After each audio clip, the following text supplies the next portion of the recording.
14-15 సంవత్సరాల ప్రయాణంలో లాస్ట్ స్టేజ్లో వచ్చినప్పుడు గత ప్రభుత్వం భూమిని మీ చేతికి ఇవ్వడం లేదు అనే టైంలో వచ్చినప్పుడు దీన్ని కంటెంప్ట్ పిటిషన్ వేయాలి. కంటెంప్ట్ పిటిషన్ మొత్తం కూడా వంశీ గారే అడ్డుకుంటున్నారు. అంటే సెక్రటరీగా ఉన్నానే అడ్డుకుంటున్నాడు. కంటెంప్ట్ పిటిషన్ మేము వేస్తున్నాం అని చెప్పి వేశారు. అసలు నిజంగా అసలు కంటెంప్ట్ పిటిషన్ వేయాల్సిన అవసరం ఉండినా వేసిన తర్వాత అసలు ఏం జరిగింది, వేసిరా వేయలేదా? ఇది మనకి సుప్రీంకోర్టు రమణ గారు ఆర్డర్ వచ్చేసిన తర్వాత నెక్స్ట్ హీరింగ్ మిగతా అన్ని సొసైటీస్ది హీరింగ్ జరిగింది. ఆర్డర్ ఇచ్చిన తర్వాత ఏమైందంటే నెక్స్ట్ హీరింగ్లో మిగిలిన కేసెస్ అన్నీ ఉన్నాయి కదా, వాళ్ళు ఫస్ట్ మనకి అవతల పక్షం అంటాం దాన్ని అపోజిషన్ వాళ్ళు చెప్పింది ఏంటంటే ఇన్ని సొసైటీలది ఒకటే common case, nature of the case ఒకటే, బట్ ఈ ఒక్కదాన్ని ఇట్లా మొక్క తీసి ఆయన వాళ్ళకి ఇది ఇచ్చారు, ఇది కరెక్ట్ కాదు. సో దీన్ని కూడా మెయిన్ కేసుతో పాటు దానికి అప్లై చేయాల్సిందే అని చెప్పి వాళ్ళు లేచి నుంచుని చెప్పారు. ఇమ్మీడియట్గా మన అడ్వకేట్ మనకి దాని మీద అలర్ట్ ఇచ్చినారనమాట. సో మీరు తొందరగా మీరు ఒకటి గవర్నమెంట్ దగ్గర నుంచి తీసుకోండి ఒకటి.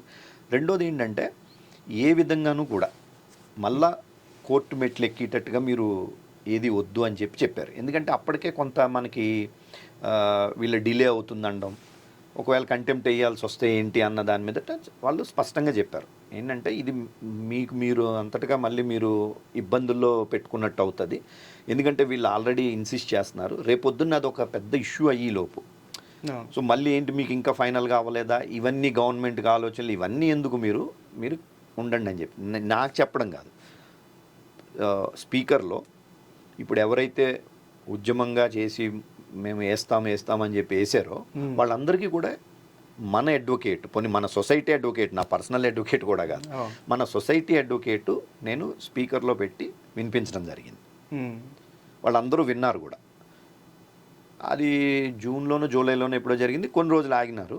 సో ఇంకా ఆగస్టు 25 వచ్చేటప్పటికి 1 year అయిపోతుంది కదా, టైం ల్యాప్స్ అవుతుంది అన్నది ఒక ఇష్యూ. సో నేను ఆ టైంకి నేను ఒకటి చాలా క్లియర్గా, అంటే మనం చాలామంది లీగల్గా మనం కనుక్కోవడం జరిగింది. నేనే కాదు, వీళ్ళు ఈ ఎవరైతే ఇప్పుడు మనకి నాకు అంటే నేను చేస్తున్నది కరెక్ట్ కాదని చెప్పి ఒక గ్రూప్ లాగా తయారయ్యి యాక్టివిటీ చేస్తున్నారో వాళ్ళు, ఆయన చంద్రకుమార్ ఎవరో జస్టిస్ చంద్రకుమార్ అని పాత హైకోర్టు జడ్జి, రిటైర్డ్ జడ్జిని తీసుకొచ్చి మీటింగ్ పెట్టినప్పుడు కూడా ఆయన కూడా క్లియర్గా చెప్పారు, గవర్నమెంట్ మీద కంటెంప్ట్ లేసినవి కొన్ని వేల కేసులు ఉంటాయి, మీరు గవర్నమెంట్ తోటి కన్ఫ్రంటేషన్ కన్నా కాకుండా మీరు వేరే విధాలుగా మీరు దాని మీద బిల్డప్ చేయండి అని చెప్పడం జరిగింది. ఆయన వేరే రకాలుగా ఇట్లా ఆయన వన్ ఆఫ్ ద సజెషన్ ఇచ్చింది కూడా నేను వెళ్ళలేదు, కానీ నాకు చెప్పింది ఏంటంటే మీరు ఇట్లాగా ధర్నాలు చేయడం కానీ లేకపోతే గవర్నమెంట్ మీద ఒత్తిడి గవర్నమెంట్ మీద తీసుకురండి కానీ కంటెంప్ట్ వల్ల మీకు ప్రయోజనం ఉండదని, కోర్టుకు వెళ్ళొద్దని చెప్పాడు. కంటెంప్ట్ వల్ల ప్రయోజనం ఉండదని చెప్పారు. అది కూడా ఇంకోటి ఏంటంటే మనకి పేట్ బషీరాబాద్ ల్యాండ్కి సంబంధించి 3 ఆర్డర్స్ క్లియర్గా ఉన్నాయి. ఒక 7 ఎకరాల్లో నాట్ టు డిమాలిష్ ఫర్దర్ అని చెప్పి, డిమాలిషన్స్ చేయొద్దని, ఇంకొక 2 కేసుల్లోనేమో అసలు డిస్పోసెస్ చేయొద్దని, ఆ 2 ఆర్డర్స్ ఉన్నాయి. ఆ 2 ఆర్డర్స్ ఉన్నప్పుడు కంటెంప్ట్ అంటే ఏంటి, wilful disobedience of the government, అంటే కావాలని చెప్పి ఒక కోర్టు ఆర్డర్ని ఇంప్లిమెంట్ చేయకపోవడం. టెక్నికల్గా వచ్చేటప్పటికి అఫీషియల్గా వాళ్ళు ఏం చేస్తారు, ఇప్పుడు ఇది కంటెంప్నర్ ఎవరవుతారు, చీఫ్ సెక్రటరీ అవుతారు. సో చీఫ్ సెక్రటరీ ఏం చేస్తారు, గవర్నమెంట్కి ఖచ్చితంగా వాళ్ళు ప్రొటెక్ట్ చేసుకోవాలని చూస్తారు కదా. ఇట్లా 2-3 కేసులు ఉన్నాయి హైకోర్టులో, అవి తేలలేదు కాబట్టి మేము ఇవ్వలేదు, కేసులు ఉన్నాయి కాబట్టి కంటెంప్ట్ కాదు అంటారు వాళ్ళు. కేసులు ఉంటే ఆ ల్యాండ్ ఇంకో ట్రాన్స్ఫర్ చేయడం అనేది టెక్నికల్గా సాధ్యం. అంటే వాళ్ళన్న ఇప్పుడు మనకి ఫస్ట్లో అడ్డం పెట్టింది కూడా అదే కదా. అంటే గవర్నమెంట్ మనకి కలెక్టర్ రాసిన రిపోర్ట్ ఏంటి, ఇందులో దీనికి సంబంధించి కేసులు ఉన్నాయి. సో ఈ కంటెంప్ట్ పిటిషన్ దగ్గరికి వచ్చేటప్పటికి అది సమస్య వచ్చింది. సో క్లియర్గా చెప్పిన నేను, ఎందుకంటే కేసెస్ ఉన్నప్పుడు కంటెంప్ట్ అన్నది మనకి ఏ విధంగానూ అది ఉపయోగం ఉండదని, జస్ట్ అది డిస్మిస్ అవుతుంది అది. ఎందుకంటే గవర్నమెంట్ నేను కావాలని చేయలేదు, కోర్టు కేసులు ఉన్నాయని. అయితే ఒక వితండవాదం తీసుకొస్తారనమాట, సుప్రీంకోర్టు కన్నా హైకోర్టు పెద్దదా, లేకపోతే హైకోర్టు పెద్దదా, సుప్రీంకోర్టు పెద్దదా, సుప్రీంకోర్టులో కేసు ఒకసారి అయిపోయాక ఇది ఆటోమేటిక్గా క్లియర్ అయిపోతుంది అంటారు. అంటే అవగాహన లేకపోవడం. ఇందాక సుప్రీంకోర్టులో ఆ పిటిషన్ పడిందా లేదా? సో అవగాహన లేకపోవడమే. ఇప్పుడు అది టైటిల్ డిస్ప్యూట్. అది టైటిల్ డిస్ప్యూట్ ఉన్నప్పుడు సుప్రీంకోర్టు మనకి ఇమ్మని చెప్పారు కరెక్టే, కానీ టైటిల్ డిస్ప్యూట్ తేలి హైకోర్టులో క్లియర్ చేసుకున్నాక వస్తుంది మనకు అది. సో అదే ఉద్దేశంతో నేను వాళ్ళకి ప్లస్ ఎప్పుడైతే ఈ మిగతా సొసైటీస్ అన్నీ కూడా అదే మన పొజిషన్ వాళ్ళు ఎప్పుడైతే అడుగుతున్నారో మీరు దీన్ని కూడా అందులో కలపండి అని, సో డిస్టర్బ్ చేయకపోవడమే మంచిది. మనం ఈ లోపల మనకు కావాల్సిన కార్యక్రమం చేసుకుందామన్నో అన్ఫార్చునేట్లీ అది కాలేదు. కానీ సరే వీళ్ళు పిటిషన్ వేశారు.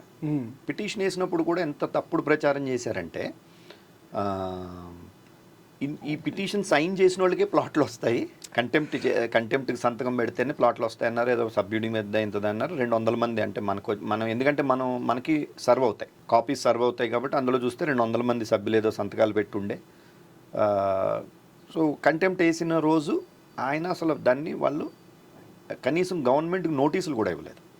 మరి అది వీళ్ళు ఆ మిగతా సభ్యులందరికీ చెప్పారో లేదో నాకు తెలియదు, ఎందుకంటే నేను ఆ వాట్సాప్ గ్రూపుల్లో లేను. సుప్రీంకోర్టు బెంచ్ ఇవ్వలేదు, అసలు నోటీస్ కూడా ఇవ్వలేదు గవర్నమెంట్కి, తీసి పక్కన పెట్టారు.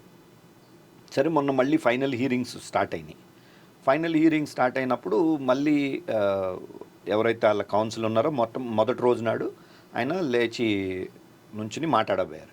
ఆయనకి అసలు అవకాశం ఇవ్వలేదు. అవకాశం ఇవ్వకపోతే అది మనం లైవ్లో మామూలుగా చూస్తూ ఉన్నాం మనం. ఆ రోజు సాయంత్రం మన మిత్రుడు ఆయన ఎవరైతే ఈ ఏసి తీరాలన్నారో ఆయన బోడపాటి శ్రీనివాస్ గారు కూడా నాకు ఫోన్లో మాట్లాడేటప్పుడు ఇట్లా అవకాశం ఇవ్వలేదు. ఆయన కూడా చాలా రెస్పెక్టెడ్ లాయర్, ఆయన జడ్జిగా చేసి ఉండే రిటైర్ అయినారు. ఆ కౌన్సిల్ కూడా ఆయన చాలా హర్ట్ అయ్యారు. నేను రేపు మళ్ళీ అవకాశం వస్తే నాకు అవకాశం అంటే వాళ్ళు నన్ను మాట్లాడమంటే మాట్లాడతాను తప్ప నేనంటే లేదు, మేము బతిమాలినాం ఆయన్ని, కాదండి చేయాలని చెప్పని అన్నారు. రెండో రోజు మళ్ళీ హీరింగ్ రావడం జరిగింది. హీరింగ్ వచ్చినప్పుడు కూడా ఆయన మాట్లాడడానికి ప్రయత్నిస్తే ఆయనకి అవకాశం ఇవ్వలేదు. ఇది వాస్తవం, నేను కాదు, ఆయన శ్రీనివాస్ కాదు, చాలామంది మన సభ్యులు ఈయన లింక్ షేర్ చేయడం జరిగింది, లైవ్లో చూడడం జరిగింది. ఇది వాస్తవం.